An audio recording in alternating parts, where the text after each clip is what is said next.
Miren, me parece bien interesante lo que acaba de anunciar el día de ayer. Me parece que ayer apareció el video de Mark Zuckerberg, el dueño de Facebook, de Instagram, de WhatsApp y no sé de qué tanto más, porque dice que van a empezar a utilizar un sistema nuevo parecido al de X, como el de X en realidad así lo dice, para verificar noticias, y que van a reemplazar esto de que tenían de verificadores personas que realmente convirtieron a la plataforma de Facebook en la más, es que no sé, era como la Santa Inquisición, una censura terrible.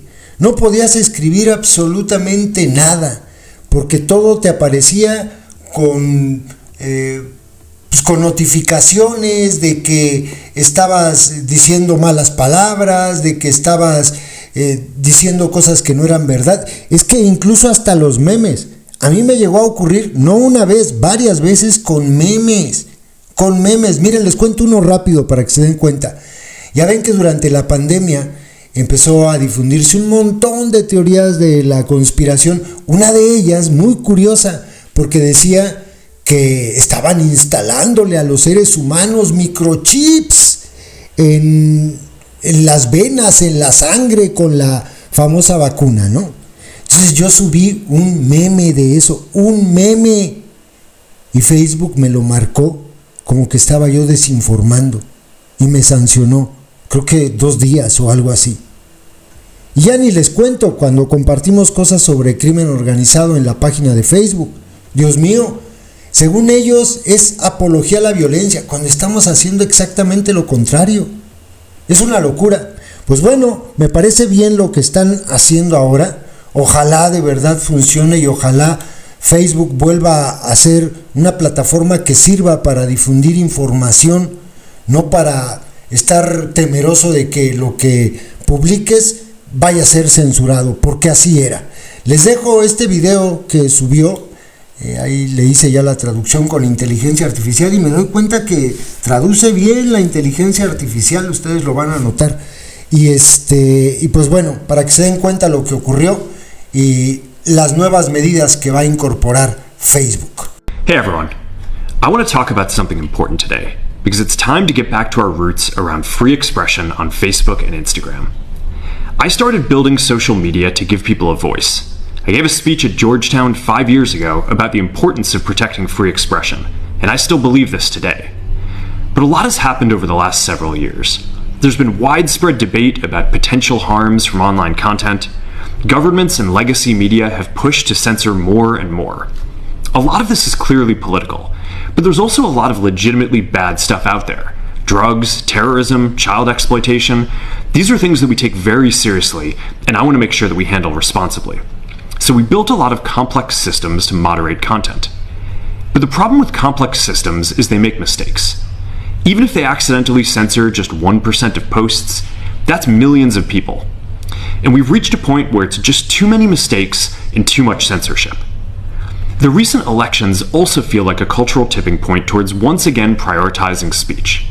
So we're going to get back to our roots and focus on reducing mistakes, simplifying our policies, and restoring free expression on our platforms.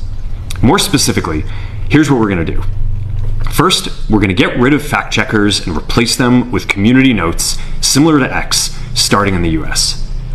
After Trump first got elected in 2016, the legacy media wrote non-stop about how misinformation was a threat to democracy. We tried in good faith to address those concerns without becoming the arbiters of truth. But the fact checkers have just been too politically biased and have destroyed more trust than they've created, especially in the US. So over the next couple of months, we're going to phase in a more comprehensive community notes system. Second, we're going to simplify our content policies and get rid of a bunch of restrictions on topics like immigration and gender that are just out of touch with mainstream discourse.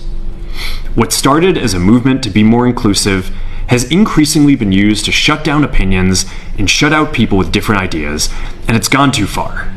So I want to make sure that people can share their beliefs and experiences on our platforms.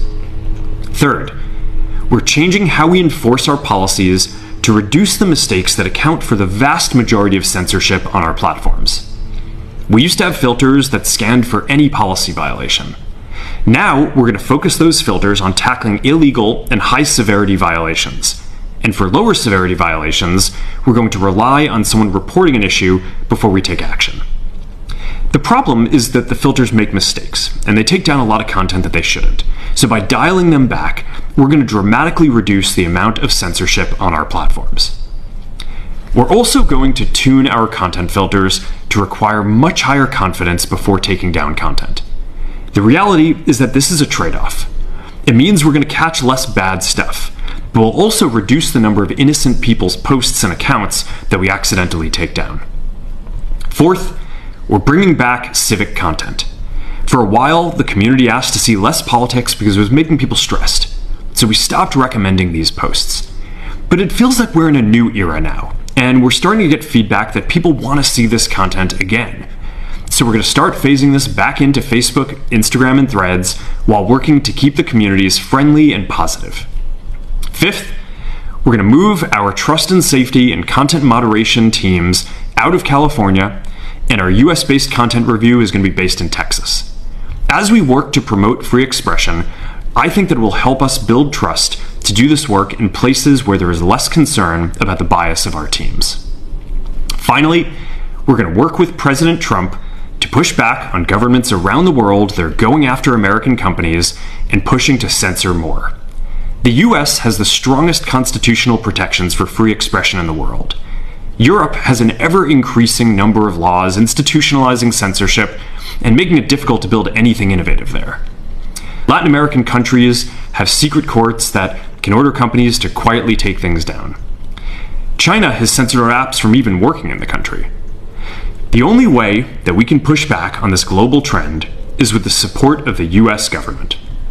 And that's why it's been so difficult over the past 4 years when even the US government has pushed for censorship. By going after us and other American companies, it has emboldened other governments to go even further. But now we have the opportunity to restore free expression, and I am excited to take it.